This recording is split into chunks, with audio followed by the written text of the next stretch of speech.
Sir, त्योहार को मनाने के नाम पर लोग जो नशा करते हैं और फिर लड़ाई वगैरह करते हैं, तो ये कहाँ तक सही है और इससे क्या त्योहार का जो असली रंग है वो गिर नहीं जाता?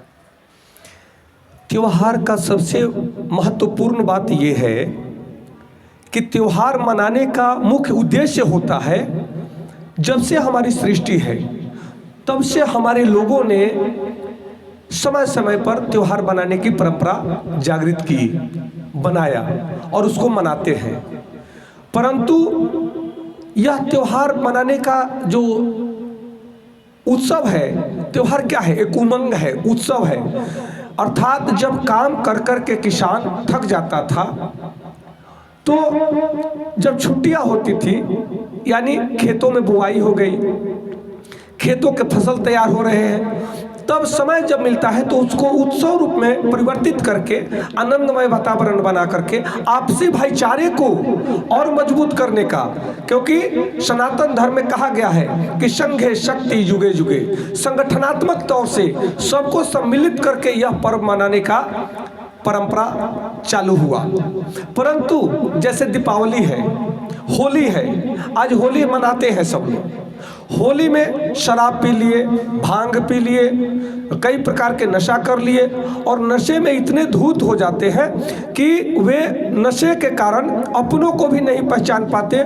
हमें क्या बोलना है, क्या करना है, इस चीज़ का ध्यान नहीं हो पाता है और वह आपा खो देते हैं और उसके बाद अपनों से ही लड़ करके मरने पर तुल जाते हैं। अर्थात यह त्योहार का, पर्व का, उत्सव का जो हमारा पर्व है, यह रंगों का जो पर्व है, इसमें भंग डल जाता है। अर्थात शराब वगैरह पी करके इस उत्सव को नष्ट कर दिया जाता है। फिर वह मातम में बदल जाता है, दुख में बदल जाता है, मायूसी में बदल जाता है। इसीलिए यह अज्ञानियों का काम है। या तामस में आकर के हर व्यक्ति एक दूसरे से लड़ जाता है। तामस का यह त्योहार नहीं है, यह उमंग का त्योहार है, ये रंगों का त्योहार है। और रंग का आप देखेंगे इसमें कितना शिष्टाचार है। शिष्टाचार ये है कि अबीर लेकर के सबसे पहले हम देवी देवताओं को चरण स्पर्श करते हैं। उसके बाद अपने घर के बड़े बुजुर्ग, दादाजी, दादी जी, नाना जी, नानी जी, पिताजी, माताजी, बड़े भाई, भाभी, बहन, सबको हम अबीर लगाते हैं। उनके चरणों पर अबीर लगा करके उनका आशीर्वाद लेते हैं। ये कितना सौहार्दपूर्ण, कितना समर्पण वाला पर्व है। परंतु इसमें जब तामस बढ़ता है, जब व्यभिचार बढ़ जाता है, जब खान पान की वृत्ति बिगड़ जाती है, तब यह उत्सव फिर विकृति में पड़ करके यह दुख में बदल जाता है, मायूसी में बदल जाता है। यही अज्ञानता का प्रतीक है। अन्यथा हमारा होली ये गंदा का त्योहार नहीं है, ये फूलों की होली होती है। आज भी बरसाने में आप जाइए, फूलों की होली होती है।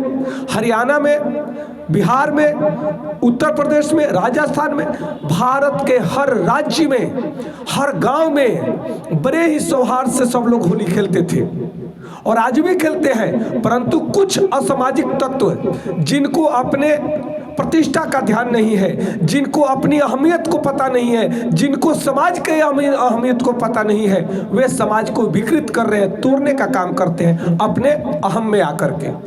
इसलिए हमारा पर्व, सभी पर्व बहुत ही महत्वपूर्ण, बहुत ही पवित्र और बहुत ही सौहार्दपूर्ण समर्पण का प्रतीक है।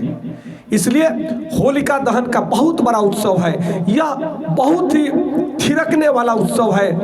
बड़े बुजुर्ग सब रंगों में रंग जाते हैं। हरियाली, हर खेतों में हरियाली, हर जगह हरियाली। इस समय आम के मंजर लगने लगते हैं। इस समय मधुओं का, अनेकों प्रकार का मादकता का, यह जो कहते हैं कि सृष्टि का मादकता का यह त्योहार है। सृष्टि के हर प्राणी, हर कण कण मादकता में थिरकता है, उत्सव मनाता है।